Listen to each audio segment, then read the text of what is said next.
norint patikrinti sijos stiprumą, sąlygas pagal oro kodą, reikia užduoti irgi skaičiavimo parametrus.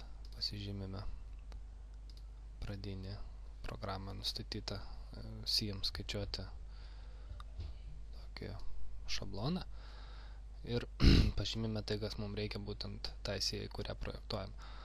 Tai tarkim, ilgio koeficientų čia aš nekeičiu, kadangi tai yra lenkiamas elementas, čia įtakos neturės man, išskyrus nebent tai būtų įtvirtinimai sijos iš plokštumos, tada reiktų pažymėti, kad jos ilgis iš plokštumos yra kitoks, kadangi tai turi įtakos skaičiuojant sukamąjį klupumą, skersinį klupumą, o ką mums reikia pažymėti, tai yra,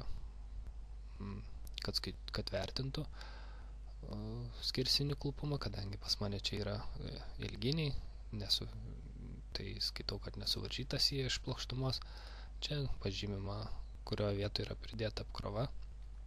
Tai ją veikia iš viršaus, per ilginius persideda apkrova. Todėl čia pirmas variantas tinka. Čia galima aprašyti, koks yra galbūt suvaržymas iš plokštumos, jeigu toks yra. Tai čia galima nurodyti, kiek ir kokių yra suvaržymų. Pas mane nėra suvaržymų, todėl aš nieko nežymiu. Taip pat reiktų pažymėti, kad reikia vertinti įlinkį, kad neviršytų ribinių reikšmių. Tai čia tiek Y, tiek Z kryptimi, ilgis dalinti iš 200, tai palieku šitą variantą, kadangi mano sija tarp kolonų čia yra apie 4 metrai. Man šitas variantas tinka, pasižymiu, kad tai yra kraštinė sija. Priskiriu šitam elementui tokias projektavimo parametrus, pasižymiu, kad čia yra šitą elementą tikrinsiu, pasižymiu nuo kokio apkrovų, kad tikrinsiu stiprumą ir tinkamumą ribinių buvis, kad mano kažkoks klupumas bus didelis, nėra ribojamas šitam elementui ir paspaudžiu, tarkim, skaičiavimą šitą 26 elementą, suskaičiuoju, aš gaunu rezultatus, einu į detalesnę peržiūrę. Čia matau, kokios veikia įražus, kokie kritinis momentas skersiniam klupumui sukamajam, koks suskaičiuota, koks yra priimtas ilgis. Pasižiūriu dar kartą, ar teisingai čia, ar aš taip ir norėjau, kad skaičiuotų. Čia jau toliau yra suskaičiuotos reikšmės, pagal ką jis priėmė, pagal B kreivę oro kode, jeigu pasivartyti šito punkto skaičiavimus. Tai yra patikrintas stiprumas, skersiniai jėgai stiprumas, yra patikrinta stabilumas. Galima nueiti pažiūrėti, kaip įlinkiai yra nuo charakteristinių apkrovų derinių tokie įlinkiai ir juos tikrina su ribiniais. Taip pat galima čia peržiūrėti apkrovas, čia galima pažiūrėti detalesnius skaičiavimus. Tai yra šitai sijai, tarkim, jeigu pas mane atrama yra šitoje vietoje kolona remiasi, šitoje vietoje kolona remiasi, šitą vietą galima patikrinti kažkokius tai, tarkim, senutės stabilumą skersiniai jėgai.